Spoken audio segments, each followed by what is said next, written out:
ராஜாக்களும் ஆசாரியர்களும். கர்த்தராகிய இயேசு கிறிஸ்து தம்முடைய பிதாவாகிய தேவனுக்கு முன்பாக நம்மை ராஜாக்களும் ஆசாரியர்களுமாக்க வல்லவர். கர்த்தர்தாமே நித்திய ராஜா, பிரதான ஆசாரியர், நம்மை ஆளுகிறவர், நன்மைகளான ஈவுகளால் நிரப்புகிறவர், தேவைகளை சந்திக்கிறவர். சோர்ந்து போகிறவனுக்கு அவர் பலன் கொடுத்து சத்துவம் இல்லாதவனுக்கு சத்துவத்தை பெருக பண்ணுகிறார். பெருமூச்சை கேட்டு பதில் தருகிறவர் அவரே. அடிமைத்தனத்திலிருந்து விடுதலை ஆக்குபவர், சர்வலோக நியாயாதிபதியாய் இருந்து நியாயம் செய்கிறவர், தம்மை நோக்கி கூப்பிடுகிற யாரையும் கைவிடாத நல்நேசர். ஆனாலும் இஸ்ரவேல் ஜனங்கள் அதிலே திருப்தி அடையாமல் பிற ஜாதி ஜனங்களைப் போல தங்களுக்கு நியாயம் விசாரிக்கவும் ஆளவும் ஒரு ராஜாவை ஏற்படுத்த வேண்டுமென தீர்க்கதரிசியும் நியாயாதிபதியுமான சாமுவேலும் கேட்டார்கள். ஜனங்கள் தகாத விதமாய் கேட்டதால் சாமுவேல் தீர்க்கதரிசி கர்த்தரிடம் முறையிட்டார். கர்த்தர் சாமுவேலிடம், அவர்கள் உன்னை தள்ளவில்லை, நான் அவர்களை ஆளாதபடிக்கு என்னைத்தான் தள்ளினார்கள்,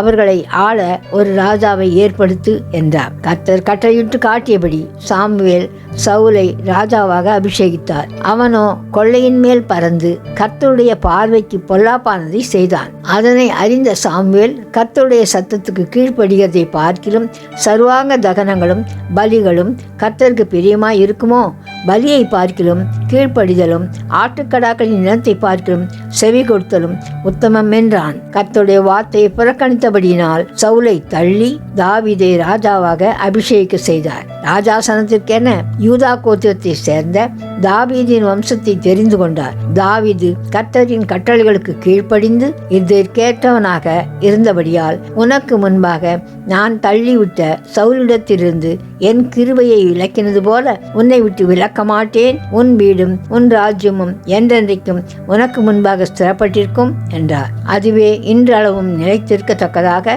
யூதா கோத்திர தாவீதின் வம்சத்தில் கர்த்தராகிய இயேசு கிறிஸ்து மனுவுருவெடுத்து வந்து தன்னை பலியாக ஒப்பு கொடுத்து உயிர்த்தெழுந்து பரலோகத்தின் ராஜ சிம்மாசனத்தில் வீற்றிருந்து ஆளுகை செய்கிறார். அவரே சகலத்தையும் ஆளுகிறவராய் இருக்கிறார். கர்த்தர் ஆசாரிய ஊழியத்தை லேவி கோத்திரத்தை சேர்ந்த ஆரோன் வம்சத்துக்கு வழங்கினார். அவனை ஆசரிப்பு கூடாரத்தில் பிரவேசிக்கவும் ஜனங்களின் பாவங்களுக்கு ஏற்ற பலிகளை செலுத்தவும் பாத்திரவாளியாக்கினார். பாவம் செய்தவர்கள் பிராயச்சித்தமாக பலி செலுத்திய பின் தொடர்ந்து பாவம் செய்தனர். ஜனங்களை மீட்டு ரட்சிக்க கர்த்தராகிய இயேசு கிறிஸ்து தாமே பிரதான ஆசாரியர் ஆனார். அவரே பரிசுத்தரும் குற்றமற்றவரும் மாசில்லாதவரும் பாவிகளுக்கு விலகினவரும் வானங்களிலும் உயர்ந்தவருமாய் இருக்கிற இவ்விதமான பிரதான ஆசாரியரே நமக்கு ஏற்றவராய் இருக்கிறார். எபிரேயர் 7:26. அவர் நமக்காக நம்முடைய பாவங்களுக்காக நாள்தோறும் பலியிடாமல் தம்மை தாமே ஒரே தரமாக பலியிட்டார். அவரே நம் பரிகாரி. அவரை அல்லாமல் நமக்கு மீட்பு இல்லை. தம் ஜனங்களை ராஜாவாகவும் ஆசாரியராகவும் நியமிக்க வல்லவர் அவரே. அவர் நம்மிடத்தில் அன்பு கூர்ந்து தமது இரத்தத்தினாலே நம்முடைய பாவங்கள கழுவி தம்முடைய பிதாவாகிய தேவனுக்கு முன்பாக நம்மை ராஜாக்களாக ஆசாரியர்களாக நிறுத்துவார். ஆமேன். வெளிப்படுத்தின 1:6.